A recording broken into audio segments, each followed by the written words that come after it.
I was like 15, I went in the Marine Corps. Japan, Philippines, Taiwan, Okinawa, about 8 months. The name I was born with was Italian. I'm an Italian fellow. I knew I was going to be working as an actor. And I didn't want to be given Rocca-Monaco parts, you know, so I got the most known denominational name. Like, if you remember the name, it's by the work, not by nationality. And it was a long time ago, I had a lot of sensational things happen. And I had a little daughter, she's 3, and I didn't want her hit with inquiries, you know. And that's how Burt Young got invented. And it stays with me pretty good.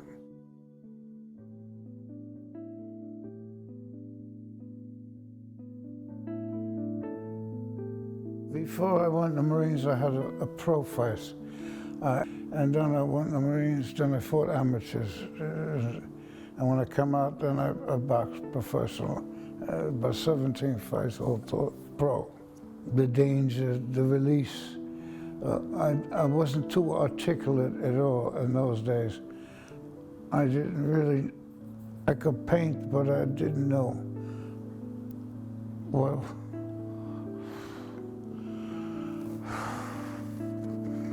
I didn't really know. I didn't have no guidance at all. So I was a tough kid.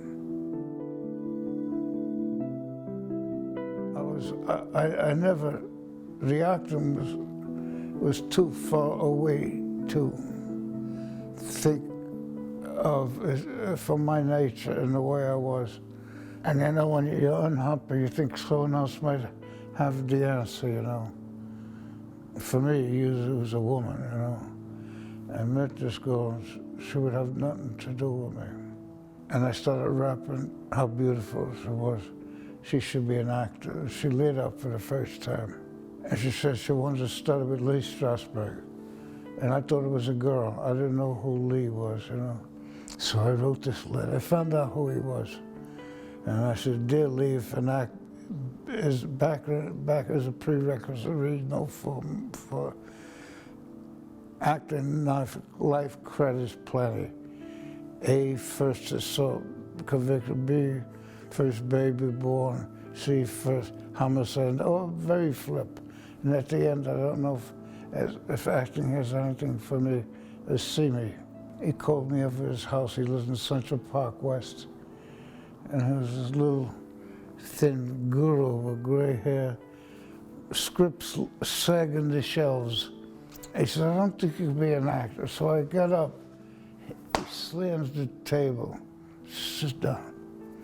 He said, "I never saw such tension in a man's face." He said, "But I figure you're an emotional library. Would you work with me now?" And that's how I started the Actors Studio. I was the only actor that didn't audition. I was the highest paid. The producers came to me, they wanted me. Robert Chardoff and Irwin Winkler.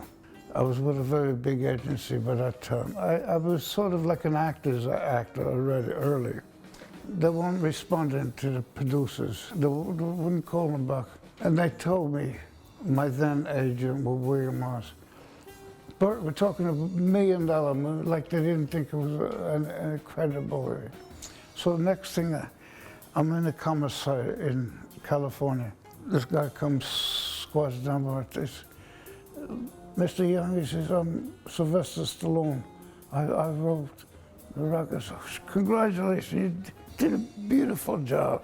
But you gotta do your, I'm twisting it, I'll get a couple of dollars. I'm gonna do it." Yeah.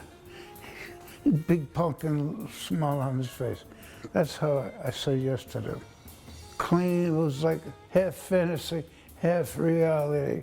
But It was a story about a man and a woman, two halves making one. I felt that from the beginning. I felt it was a love story, not a fight movie, No. I don't have an every day, I really don't. And I made it that way.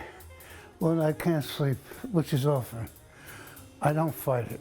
I'll read, I'll write, I'll paint. Sloan painted that. His interpretation of Paulie, with the anger, looking at green pastures, money.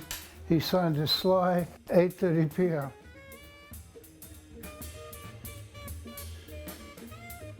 It's a neighborhood, a gentle, very gentle neighborhood. People are open, very nice. I sort of got to know everybody here. That's the plus of celebrity. Drink our coffee, discuss books, always up on the reading. Yeah. Show us his artwork. Yeah. Broaden your horizon. We can get very limited ourselves. And then when you read hear someone else's voice, say, holy Christ, I've been neglectful. And the reading does that for you.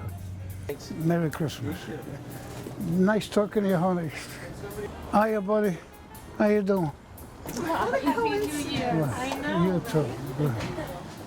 We're going on tour. Thanks for having me. Okay, my buddy. Hey, Harry. Good morning, Burt. Take a picture of that funny-looking guy. Hello. Harry, come here. Come here, buddy. No, we had a deal. No deal. We had a deal. Who'd you make the deal with? No counts. He's the man. He's my pal. This is his job. He's the hardest working guy. No. True. An artist's purity. Could be a Buddhist, could be a Zionist, it could be anything. But the artist, he stays pure to himself and there for us. And we can always recognize truth, I think. And we can always recognize false. Just come and give you a hug. Yeah. Feel better about that? Okay. Yeah, please. That's good, because I don't like Thank you. You're very welcome. When you got a small audience, like 300 people, 200 people, they're frightened to laugh. They're frightened. They need company.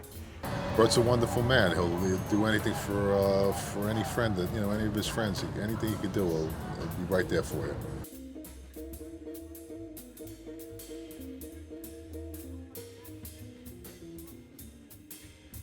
So excited. Hello, Mr. Young. Tim Cannon, pleasure. Hi, I'm Megan McCarty. Where did you go wrong? So, we've started a local artist series, and you are the first local artist Oh, nice. that Thank we you. are celebrating, and we're very honored that you donated this to Town Hall. Thank you very much. And it will absolutely have a place of honor Thank you. in our town, so thank you. Thank you. This is in recognition beautiful. and celebration of North Hempstead's master painter, Burt Young, and we're presenting this to you today. Thank you so much. This is a big deal for us here in the For me town. also. Thank you. Thank you. How are yourself? Okay, so you see there are so many people who work here in Town Hall who are coming. This is Burt Young and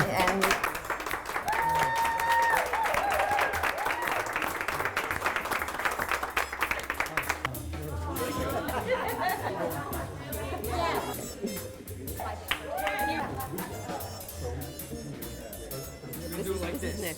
The fist. So Burt, I just want to thank you one more time for donating this beautiful painting. We are truly honored, and we're really so delighted that you're a town of North Hempstead resident, and that you're such a great part of now the heritage and history of our From the town. whole gang. Thank you. very much. Thank you. To me, truth is truth. You gotta be as honest and as earnest as you can be to yourself and to your fellows that are watching. We saw a kite stuck in the trees. We photographed it, but it bored me. So I made a little story, the father and son. The kite got away from the kid. But when you have the camera in your eyes, you can't be fraudulent at all. You gotta be honest. You gotta be, every molecule, you gotta be honest. You gotta pick the strong buttons that you train for the reality of the moment, for what the author is looking for. And you can't cheat. And I don't cheat, I can't cheat. But when I did finally get on stage,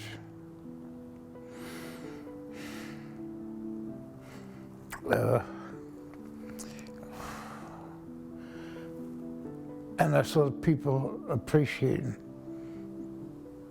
the back and forth of what I was doing. It gave me such freedom.